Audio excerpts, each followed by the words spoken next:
Hi guys, welcome back to my channel. Today we're going to talk about setting up your own planner, the basics.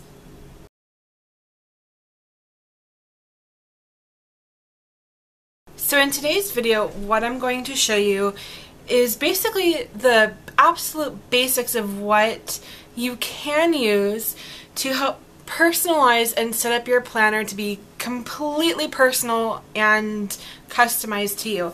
If you watched my how I set up my KKK planner, you'll probably recognize a lot of the stuff, and I'm going to kind of go over it again but in a more general sense and show you how you can start doing the same thing. Now, it's important to note at the outset here that you do not need all of this stuff to make your planner look nice.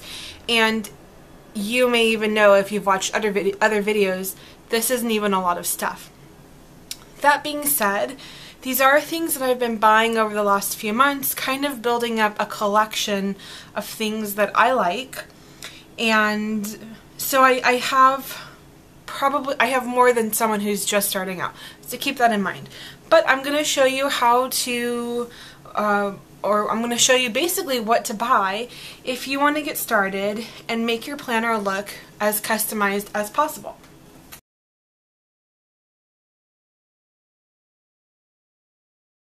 Alright, so let's start with the planner itself. Now, move some stuff out of the way. You can use anything you want to create your planner. You do not need to go out and start off with a $100 Filofax. You can if you want to. If you have the budget that permits you to do that, go for it. If that's what you want to do, fantastic. If you don't have $100 to splurge on a Filofax or even $75 on a KKK planner, that's alright. Use what you have or start off using something cheap. I don't have it with me right now, and I should have it. I started off using basically an A5 size mini binder with basically college ruled paper, and then I kind of just went from there. So you can use anything, and to give you an example, here are some ideas of what you can use to start your planner. You can start with something like this. This is the Sugar Paper Monthly Planner for 2015. I talked about this, or I did like a tour of it in another video. This is basically very, very simple. It just has the months of the year. But Sugar Paper has a lot of these different types of planners. They're fairly inexpensive, under $15, maybe under $20. This one was under $10. I think it was $7 or $8. I don't know that I would recommend this for an everyday planner because it's monthly stuff, and for me personally, I like to have daily stuff, but that's certainly an option you can have. And then going just based on what's here, this is my KKK that I have personalized. And again, you don't need to start off with this if you don't want to. I did not start off using this, but there's certainly that option. This is something I had custom made. This is an A5 size, but it's a book, and it is a daily planner for every day in the month of 2015 for just putting down appointments for work and notes. It's not something you're going to customize completely like you would inserts in a planner. But this is something I will be using for 2015, and I'm very excited about it. You can use a plain notebook. This particular notebook is by, I have to double check, is by Rifle Ink. You can get this at Target. There's that one aisle in Target where it's kind of by the craft supplies and the party supplies, and it's like the bins of like little party gifts you can get for people. It's in there.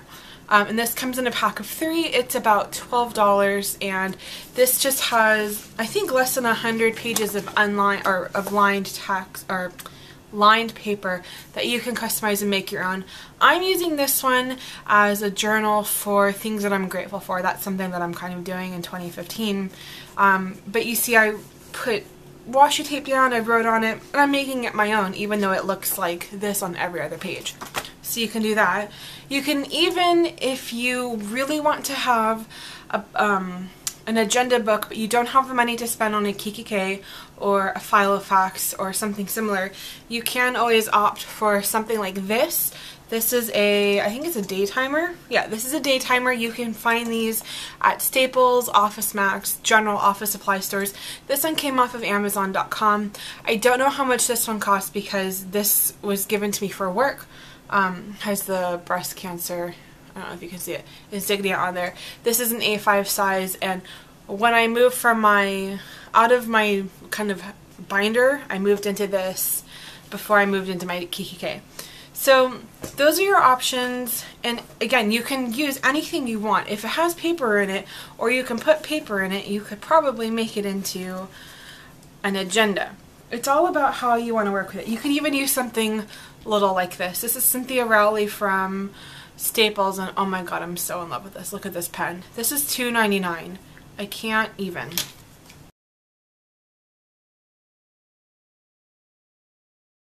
Alright, so next, let's talk about washi tape.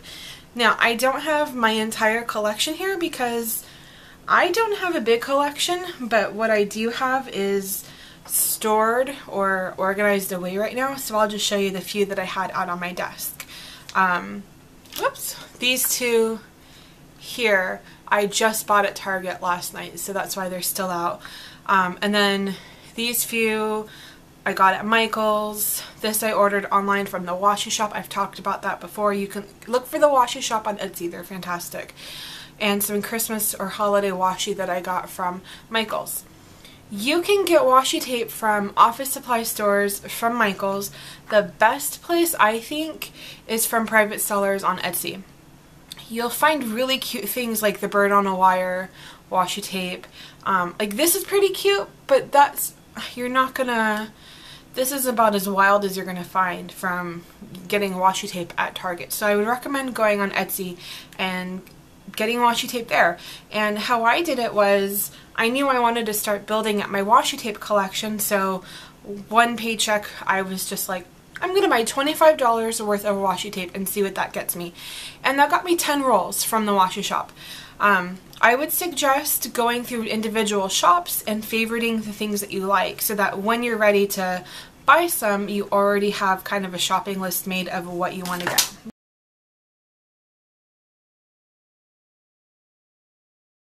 So next we're going to talk about how to make dividers. If you've seen my KKK planning video, I've shown you my dividers. This is my dashboard, but I have calendar, work, I have one for my Etsy shop, I have one for my blog, and I have one for finances. These are ones that I made. Now, generally speaking, when you buy a planner like this, or when you buy the day timer, it is going to come with inserts inside and with dividers.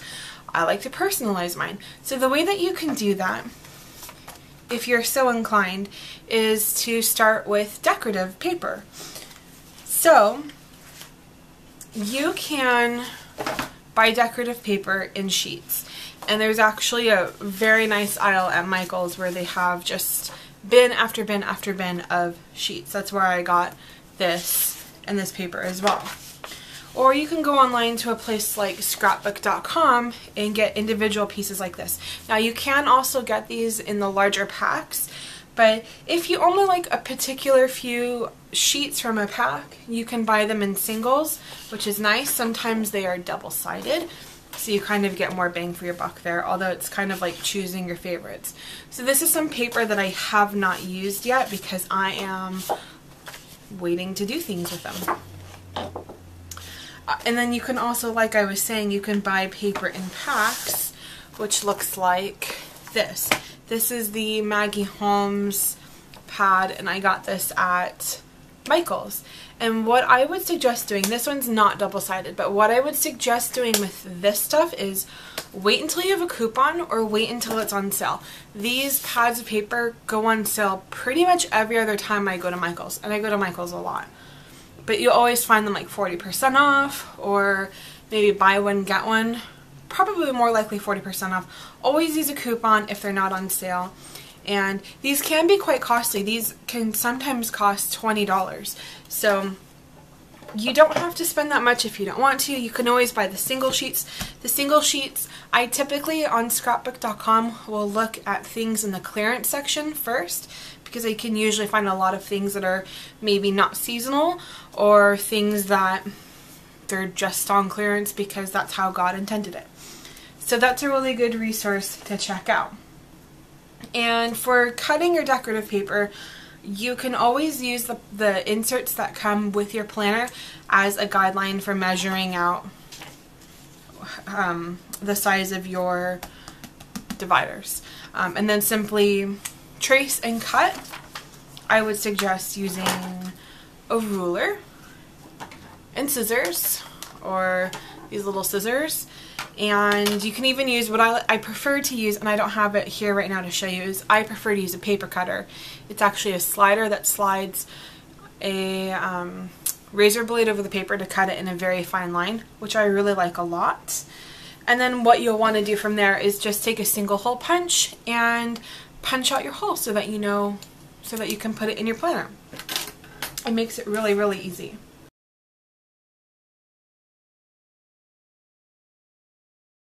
Alright, so next we're going to talk about inserts, and that's kind of a big thing in the planning community because you want inserts that are going to work for you, reflect your needs, and just generally be perfect for what you need. So here's an example of some of my inserts. This is my week on 2 pages. If you've seen my decorating videos, you've seen this before. This is something I make myself. I make other ones myself. Do I have one for work I can show you? I don't know that I do. I make my own to-do lists. Do I have a blank one? So a blank to-do list. I make all kinds of things, some of which I won't show you because they have personal information on them. But these are really easy to make. And if you know the dimensions of your planner, they're even easier. Here's an example of my week on 2 pages that I've printed out and already cut and punched.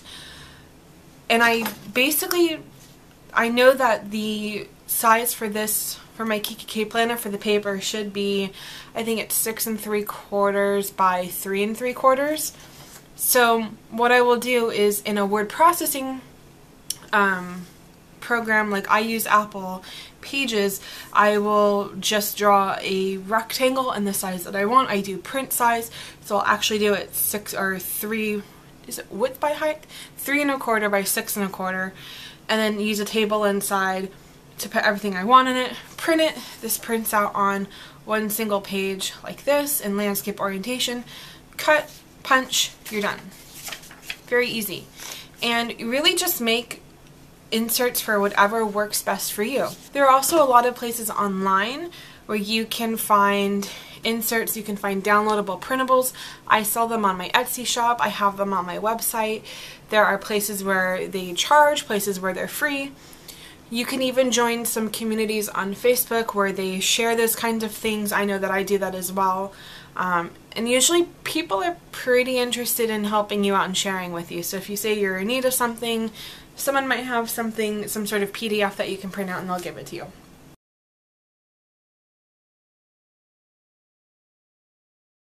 So next, another way that people really like to personalize their planners is with stickers. So I have some examples here. This is a sticker set, a sticker set by Me and My Big Ideas. This came from scrapbook.com. I have not opened it yet because these are really big and my planner is small. So I'm trying to basically wait and find the perfect moment to use these. Perfect moment. But I like having them because I know I can use them in my planner to add a bit of flair. You can also find sheets of stickers. These two come from Target, and these stickers are still there. So you have bow ties and whales, and they just add really cute little elements to your everyday pages. If you are so inclined, you can make your own stickers. That is what I do. So here I have a couple of circular stickers from Excess Decorative Tape, which I use this Xyron sticker making machine to do, or to make. And I also use punches to make my own. These are page flags, or not page flags, they're decorative flags. You can make your own sheets this way or your own stickers this way, and it's a lot of fun, and it's personalized, and it uses extra paper. That's the big thing. When you buy this 12 by 12 paper, oftentimes after you've made your dividers, I can make one A5 divider and a personal size divider on this size sheet of paper and have plenty left over, and that's what I use to make my stickers. So always use up all of the paper that you have.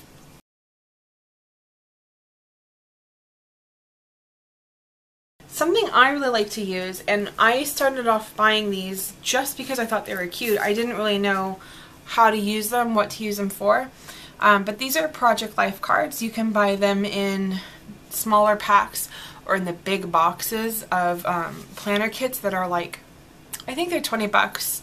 This came with some other things. This was like 15. So this is the Heidi Swap for Project Life set. And it comes with these size cards, and I'll show you what the size is in relation to my planner.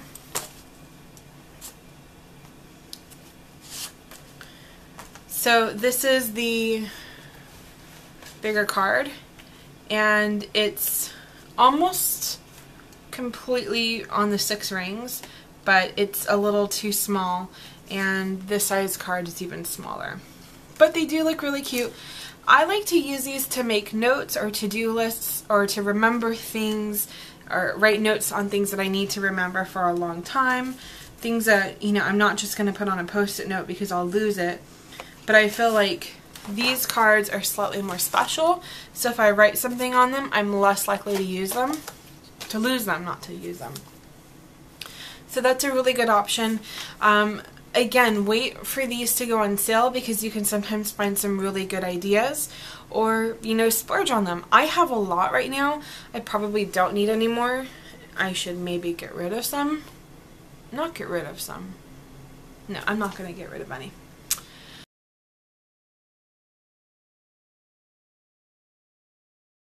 Alright, and then the last kind of category I have is miscellaneous paper. Now, this includes, I'm just going to say, I have mentioned, and you probably are already aware of, and if you're not, hold on to your butts because I'm about to blow your mind.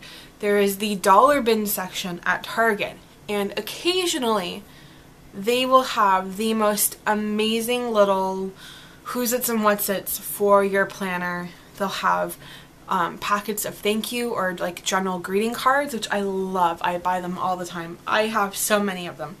But they also have these fantastic little sticky notes, which I love. These are generally the 3 different sizes that they come in, and yeah, these work so perfectly inside. I love these. Oh, I'm addicted to sticky notes. Okay. You can use something like this. This is from Target. This came in a pack of 2. I know they sell these at Staples in other colors. Also in the dollar bin section, you will find, and again, this is another one of my favorites, my addictions, pads of paper, which you can just punch holes in and use them in your binder, in your agenda. I do it for work all the time when I read to write down notes or make lists. I love these. As you can see, I have quite a few of them, and yesterday I bought 2 more. And then I have to show you this one really cute thing I bought yesterday. It was not in the dollar section. It was in the same section that that notebook I showed you was in. How freaking adorable is this? This is a notepad set. I don't know that they're sticky notes. These are sticky notes. The rest aren't, but they're notepads. It's a cat, a mouse, and cheese. This was $7. It was a bit of a last minute splurge kind of item, but anyway. Those are the basics of how you can customize your planner and kind of build up a collection of things that you can draw from really easily to get really super creative with your everyday planning. You don't need to spend a lot of money. I certainly don't. It looks like I do, but you have to remember this is built up over a lot of time. Always look at scrapbook.com. Go to the clearance section. That's where a lot of this paper came from. You can always find things that you like, and a lot of times, especially on scrapbook.com, they'll have deals where like every 4th clearance item you get for free, which is a fantastic deal. When you have a little bit of money to splurge on something, splurge on getting these kinds of things, because they're gonna add up and you're gonna have so much to choose from eventually that you're gonna be like, what do I do now? And it really makes you be very creative with your stuff, and that's how you get the planner that looks really freaking awesome. So, some final closing thoughts. Don't feel like you have to buy everything at once. Build up your collection over time. Buy things that you really like, that you feel are personal to you. Don't feel like you have to copy anyone's work, although if you want to, by all means do. Sometimes that's the best way of figuring out how to do something or what works best for you. And just keep it casual and do what you like, and document it along the way so that you can, over a month or 6 months or a year, see how far you've come in showing your journey of being in this planner community. Share your photos on Instagram. You can utilize the hashtags like hashtag planner nerd or planner addict. You can add me on Instagram if you like. I would love to see what you've created. You can make YouTube videos. Yeah. And that's pretty much it. Thank you so much for watching. If you like this video, please give it a thumbs up and leave a comment below. If you want me to expand on something that you have seen here that you felt I did not touch on enough, please leave me a comment below. I'd be happy to address it, maybe make a video about it in the future, or a blog post, something like that. Keep it casual. Again, thanks for watching and have a great day. Bye!